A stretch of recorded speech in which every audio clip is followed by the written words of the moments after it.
In this series, we'll discuss about data structure. Data structure কি, এটা কেন দরকার হয়, এবং এটা নিয়ে আমরা কথাবার্তা বলবো। আর বেসিক্যালি এই সিরিজটা হবে ডাটা স্ট্রাকচারের উপর ডিপেন্ড করে।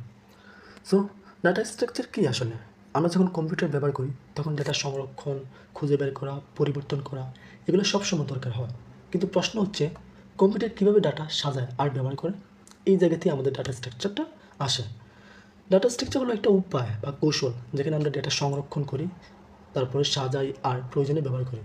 যেমন তুমি ধরতে পারো আমাদের যে স্কুল কলেজে রেজিস্টার যে বইটা আছে না, তো ওই বইয়ে যে সব ছাত্রছাত্রীর যে নাম, রোল, তারপর ক্লাস লিস্ট আকারে যে রাখা হয়, ঠিক তেমনই কম্পিউটারে বিভিন্ন ধরনের গঠন বা স্ট্রাকচার ব্যবহার করে ডেটা রাখা হয় আর কি।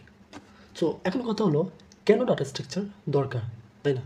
আমরা বেসিক্যালি ডাটা স্ট্রাকচার দরকার এই জন্য যে দ্রুত খোঁজার জন্য।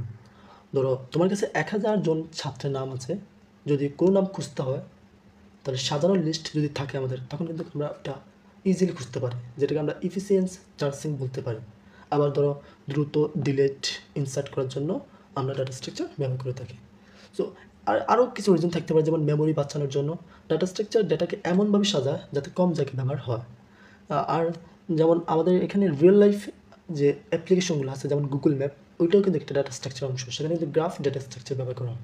আবার তুমি ব্যাঙ্ক ট্রানজ্যাকশন সিস্টেম যেটা, ওইখানে কিউ ব্যবহার করা হয়। এগুলো কি, এগুলো আমরা ইন ডিটেলস সামনে দেখবো। ডাটা স্ট্রাকচার যেটা, ওইটা আবার দুই ধরনের হয়ে থাকে। যেমন একটা হলো আপনার linear data structure, linear data structure, আর একটা হলো আমাদের কি নন লিনিয়ার ডাটা স্ট্রাকচার, যেটা অ্যাকচুয়ালি ট্রি এবং গ্রাফ এখানে উল্লেখযোগ্য উদাহরণ, এগুলো আমরা দেখব। তারপর লিনিয়ার ডাটা স্ট্রাকচার যেটা, সেটা তো লিনিয়ারলি হয়, এগুলো আমরা ইন ডিটেলস সামনে দেখব।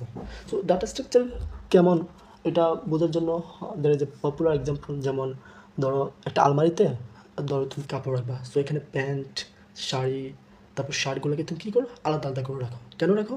কারণ যাতে আমরা পরবর্তীতে সেটা আবার ইজিলি খুঁজে পাই। এটা একটা এক্সাম্পল হতে পারে ডাটা স্ট্রাকচার। আবার যেমন আমাদের কাছে অনেক বই থাকে, তো আমরা যদি বইগুলোকে সাজিয়ে রাখি তখন বইগুলোকে আবার খুঁজতে আমাদের সুবিধা হয়।